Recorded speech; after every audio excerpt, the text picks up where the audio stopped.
Peace and love, kings, queens, and gods. My name's Jarrett, the Floating Yogi. You're watching my channel, so you might know that unless this is on some other type of platform, which is awesome if it is. But I'm here to talk about yoga today. And yoga, I believe, has been drastically misrepresented, at least in America. It's like we here in America apparently love the fast food version of everything, like instant gratification, like give me burger now.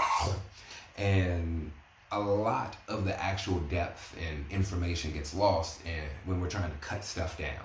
So yoga is seen as holding a pose and finding enlightenment and zen and relaxation, when in actuality it's yoking.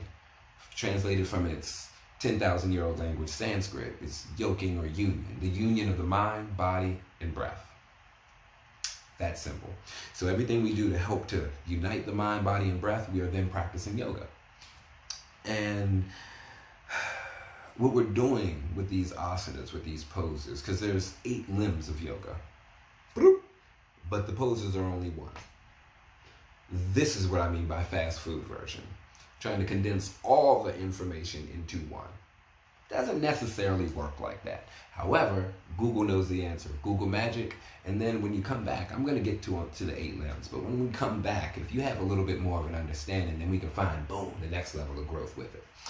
But the one we're talking about the mind, body, and breath today. So this body, what we do generally going through our day-to-day basis is use the same muscles. Like if we stand, we'll stand one way, we'll rock to one side or lean to one side. Or if you find yourself pressing into certain parts of your foot, and they're different on each side. So what we're doing is constantly activating those muscles, and they come throughout the body. Another thing we're doing with these asanas, with these poses, are putting ourselves into superficial, stressful situations so we can see how we deal with it. So we can allow, oh, I see, I don't do this on this side. We can compare the 2 sides. But I don't do that, but I do it on this side. So maybe I should find that lengthen of the back. Maybe I should find the lengthen of the spine. And it gives us that awareness of our body. The next thing is the mind. The mind is a beautiful servant, but a dangerous master. So if you think about it, the mind's job is to keep us here, keep us safe, and keep us doing what it's used to.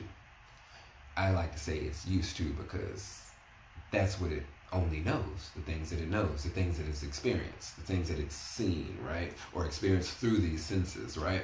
The mind I look at is the master of the 3 senses. I mean, of the senses in general, because there's tons of senses, but we'll get there. And it's the master of the senses. So what it does is processes this touch, processes taste, processes sight, the light that's bouncing around. It's processing smell. And what we're doing with it, it's trying to keep us in this loop, in this cycle. If you've seen the episode of Rick and Morty where she's like trapped in the spaceship and it won't let her out the spaceship, Rick locks her in there and she's like, oh, I want to get out, get away, it's gonna kill you. And then she was like, well, don't kill the people. So then the spaceship stops killing people and starts to then psychologically mess with people's heads, like creating their kid and then killing their kid in front of them. Anyway, it's a dark show, but it's awesome. Check it out. I don't get paid for this. And what we're doing, what the mind does, is pretty much exactly that. I want to try something new and branch out and reach a little bit further. You can't do that. Nah, don't do that. That's going to hurt. That's going to make you uncomfortable. Oh, all right. I'll just stay here then. The mind is a trickster. We have to find the back doors. Meditation helps with that. Also the poses in general. The last one is the spirit or the breath. And the breath, the spirit, I like to ask people this question. This is rhetorical, however, this time. What's the most important source of energy that our body needs? Generally, the order is food, water, breath. That's a little bit backwards. We need oxygen first. I don't know. We can go 40 days without eating. Jesus did it. We can go about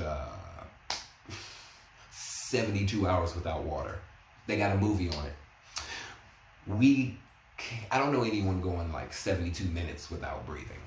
That's just me. But if you do, please bring them to my awareness so I can figure out how the hell they did that. And breath, it's a lot more that we pull in when we're breathing and breathing oxygen. There's these other things that science has just now figured out. But in yoga, we like to call it prana.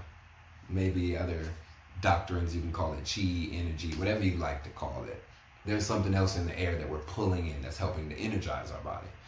And also, if you think about it, when we breathe, we don't have to digest the energy.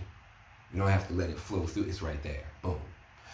And that's like a whole source of energy that our body doesn't have to cultivate, to break down, to use energy, to create energy for us. This is just like the surface. We get a little bit deeper in that later on. Later on in the other speeches and talks and fun stuff. But that's what the practice of yoga is. It's helping connect our mind, our body, and breath. The asanas give us a clear path when we understand how to use them for us. It gives us a clear path. Hey, I'm right here today. I was right here yesterday. How can I find that growth to be right here tomorrow? It doesn't have to be a giant jump. We don't have to jump for the stars. But if we build day by day, eventually we might even pass them. Hopefully you enjoyed the video. Hopefully it gave you a little bit more of an understanding of what yoga is. And I'm just sending out a bunch of peace, love, and abundance with these kings, queens, and gods. Thanks for listening.